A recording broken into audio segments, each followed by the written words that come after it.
بسم الله الرحمن الرحيم. المشروع بتاعنا هو مشروع دراي فيول سيل. الدراي فيول سيل هي ديفايس للدبل اتش او برودكشن. عشان اطلع دبل اتش او من الميه واستخدامه في اي تطبيق من تطبيقات الطاقه، مثلا ممكن استخدمه في رفع كفاءة البرفورمانس بتاعة انجن موتور عربية، او ممكن استخدمه كفايرنج سيستم، او ممكن استخدمه في اي نوع من انواع توليد الطاقة. هي الفكرة كلها ازاي تقدر تعمل هيدروجين فيول سيل. الهيدروجين فيول سيل بكل بساطة هي عبارة عن او دراي فيول سيل. الدراي فيول سيل هي عبارة عن مجموعة من ألواح الستانلس ستيل، وبيكون الستانلس ستيل من نوع اللي هو العيار 316 المقاوم للصدأ ومقاوم للتآكل ومقاوم للتأثير الكيميائي أو المواد الكيماوية عليه، خلاف طبعا بقية الميتالز التانية. الستانلس ستيل اللي احنا هنستخدمه اللي هو 316 عبارة عن بليتس، الدايمنشنز بتاعتها 20 في 20، وزي ما انت شايفين هنا كده الستانلس ستيل ده عبارة عن بليتس اللي احنا قلنا عليها اللي هي البليتس ديت، ما بين كل بليت والتاني عبارة عن مادة عازلة من الأكريليك الشفاف. الأكريليك بيمنع الكونتاكت ما بين بليتس والتاني. لو انا حبيت اوريك بليت من البليتس اللي موجودة ديت زي كده،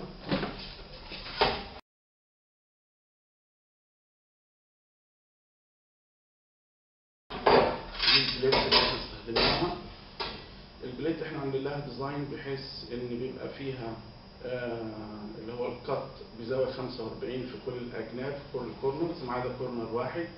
الكورنر الرابع ده اللي احنا هنعمله اللي هو هيكون البولاريتي بتاعت البطاريه، اللي هو هيكون البوزيتيف او النيجاتيف بالتبادل مع البليتس اللي موجوده. احنا بنبدا نستخدم البليتس بتاعتنا ان احنا نبدا نخرمها تخريم بالشكل ده.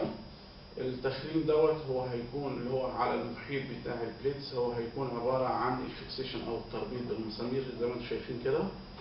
والفكره الثانيه ان انا هيكون عندي فتحتين، واحده ان انا همدها بالميه اللي هي الفتحه اللي تحت ديت هتكون عباره عن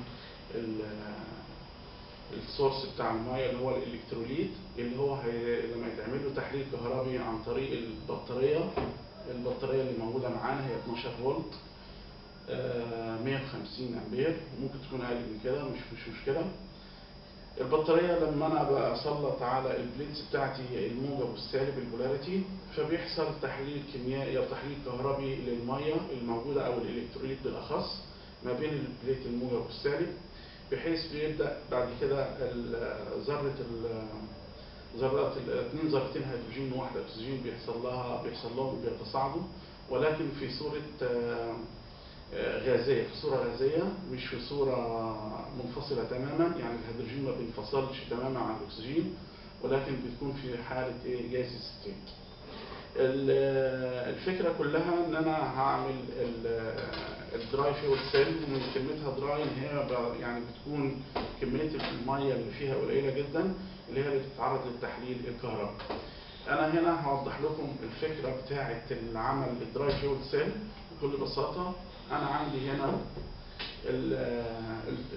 الريزرفوار ده والخزان ده، هو ده عباره عن الخزان اللي هيكون فيه الالكتروليت بتاعي. الالكتروليت ده بيمد الدراي فيول سيل او الخزان ده بيفد الدراي فيول سيل بالميه الالكتروليت اللي هي فيها عباره عن ميه مقطره ديستيليتد ووتر، ومعاها كميه ضئيله من الملح. والملح بتاعنا احنا بنستخدمه هو عباره عن بوتاسيوم هيدروكسيد، او ممكن تستخدم صوديوم هيدروكسيد ايا كان هو المتوفر بالنسبه لك، ولكن بنفضل البوتاسيوم هيدروكسيد. بنحط كميه ضئيله من الملح على الميه المعطره في الخزان ده، فبيحصل هنا الميه بتيجي في بيحصل دراي فيول سيل، بتظهر الميه المقطره او الميه الالكتروليت بتظهر هنا. اول ما بتظهر بيبدا هنا على طول اشغل البطاريه بتاعتي، ادي الموجب او السالب مش هتفرق، واخدين بالكم.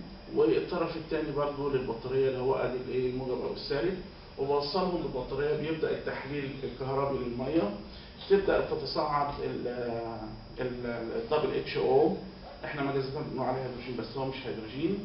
بيبدا يتصاعد الهيدروجين، بيخش هنا.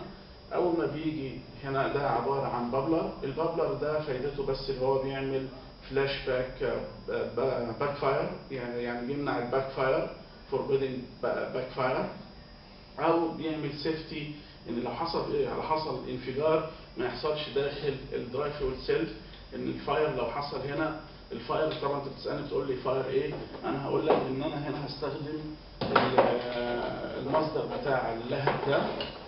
يعني لما يطلع لي هنا الهيدروجين او الدبل اتش او يتصاعد من هنا، بيبدا يخرج هنا لهب اقدر استخدمه في اي تطبيق من التطبيقات بتاعتي.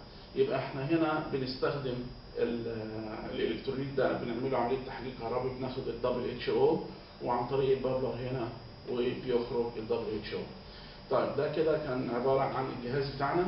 تعالوا نشوف التطبيق العملي ازاي بيشتغل.